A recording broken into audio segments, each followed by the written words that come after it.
కీలక అంశాలను ఈ రోజు ఆంధ్రజ్యోతి హైలైట్ చేసే ప్రయత్నం చేసింది. ఏపీలో పొలిటికల్ ఇష్యూస్ కు సంబంధించిన అంశాలను ఇక్కడ చూసినట్లయితే కలిసి గెలుద్దాం. గురువారం రాత్రి అమిత్ షాతో చంద్రబాబు నాయుడు అండ్ పవన్ కళ్యాణ్ ఇద్దరు కూడా భేటీ అయి ఉన్నారు. ఈ వార్తను ప్రధానంగా మెయిన్ పేజ్ లో బ్యానర్ ఐటమ్ గా ఈ రోజున ఆంధ్రజ్యోతి లీడ్ తీసుకుంది. ఇక్కడ చూసినట్లయితే చంద్రబాబు నాయుడు అండ్ పవన్ కళ్యాణ్ ఇద్దరు కూడా హుటాహుటిన ఢిల్లీకి కూడా వెళ్లున్నారు. బీజేపీతో పొత్తులు ఖరారు దిశగా అత్యంత కీలకమైన చర్చలు జరుపుకున్నారు. ఆల్మోస్ట్ పొత్తులు కూడా ఖరారయ్యాయి. సీట్ల ఎంపికకు సంబంధించి కసరత్తు కూడా ఆల్మోస్ట్ ఒక కొలిక్ అయితే వచ్చింది. కలిసి నడుద్దాం, కలిసి గెలుద్దాం అంటూ కూడా 2014 నాటి పరిణామాలను మళ్ళా రిపీట్ చేద్దాం అంటూ కూడా అమిత్ షా వాళ్ళకి హామీ ఇచ్చినట్టు వార్తలు వస్తున్నాయి. ఈ క్రమంలోనే ఈ టైటిల్తో ఆంధ్రజ్యోతి ఈ పొత్తును ఖరారు చేస్తూ ఈ రోజున వార్త ఇచ్చింది. కీలక దశకు టీడీపీ, జనసేన, బీజేపీ పొత్తు.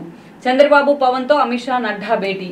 అసెంబ్లీలో గెలవడం మీకు ముఖ్యమే, మాకు ఎక్కువ ఎంపీ సీట్లు ఇవ్వండి, 370 స్థానాలు లక్ష్యంగా పెట్టుకున్నాం అంటూ కూడా అమిత్ షా, నడ్డా ప్రతిపాదన చేసినట్టు తెలుస్తోంది. ఇక్కడ చూసినట్లయితే అసెంబ్లీలో గెలవడం మీకెంత ముఖ్యమో బట్ పార్లమెంట్ ఎంపీ సీట్స్ కూడా మాకు పార్లమెంట్కి సంబంధించి అంతే ముఖ్యం అంటూ కూడా అమిత్ షా మాట్లాడారు. మాకు కొంచెం పార్లమెంట్ సీట్లు కేటాయింపులో కొంచెం ఎక్కువ ప్రాధాన్యత ఇవ్వండి అంటూ కూడా ఆయన మాట్లాడారు. అదేవిధంగా 370 స్థానాలు లక్ష్యంగా పెట్టుకున్నాం అంటున్నారు. మోడీ ఎక్కడికి వెళ్ళినా కూడా ఆయన సోలోగా బీజేపీకే 370 స్థానాలు వస్తాయంటూ కూడా మాట్లాడుతున్నారు. ఆర్టికల్ 370 రూపంలోనే ఒక సెంటిమెంట్ అస్త్రాన్ని 370 పేరుతో 370 ఎంపీ సీట్స్ పేరుతో జనంలోకి తీసుకెళ్తున్నారు ఆయన. అదేవిధంగా ఎన్డీఏ మొత్తానికి కలిపి 400 ఎంపీ సీట్స్లు వస్తున్నాయి. ఆల్రెడీ జర్మనీ లాంటి దేశాలు, జపాన్ లాంటి దేశాలు నన్ను ఆహ్వానిస్తున్నాయి, మరోసారి నేను పీఎం కాబోతున్నాను అంటూ కూడా ఆయన మాట్లాడుతూ వస్తున్నారు. ఈ క్రమంలోనే అమిత్ షా కూడా 370 స్థానాలు మేము లక్ష్యంగా పెట్టుకున్నాం అంటూ కమెంట్ చేస్తున్నారు. అమిత్ షా, నడ్డా కూడా చంద్రబాబు నాయుడు ముందు ప్రతిపాదన జరిపినట్టు కూడా కొన్ని లీకులు. అదేవిధంగా 4 ఎంపీ 6 అసెంబ్లీలో గెలుపు పక్క, ఇంకా ఎక్కువ అయితే వైసీపీకి ఆయాచిత లబ్ధి, మనసులో మాట చెప్పిన చంద్రబాబు. ఎన్డీఏలో చేరికపై ఆయన సుముఖత వ్యక్తం చేస్తున్నారు. అయితే వాళ్ళు పూర్తి స్థాయిలో ప్రపోజల్స్ పెట్టిన కొన్ని 9 assembly seats and then 5 MP seats, but Chandrababu Naidu మాత్రం 4 ఎంపీ సీట్లు ఇస్తాం, 6 అసెంబ్లీ సీట్లకి నేను సుముఖంగా ఉన్నానంటూ కూడా మాట్లాడారు.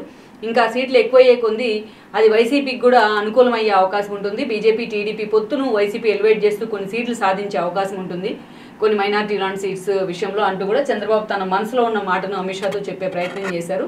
ఎన్డీఏలో చేరిక కూడా ఆయన సుముఖత వ్యక్తం చేశారు. ఆల్మోస్ట్ ఈ పొత్తులు కూడా ఖరారైపోయాయి.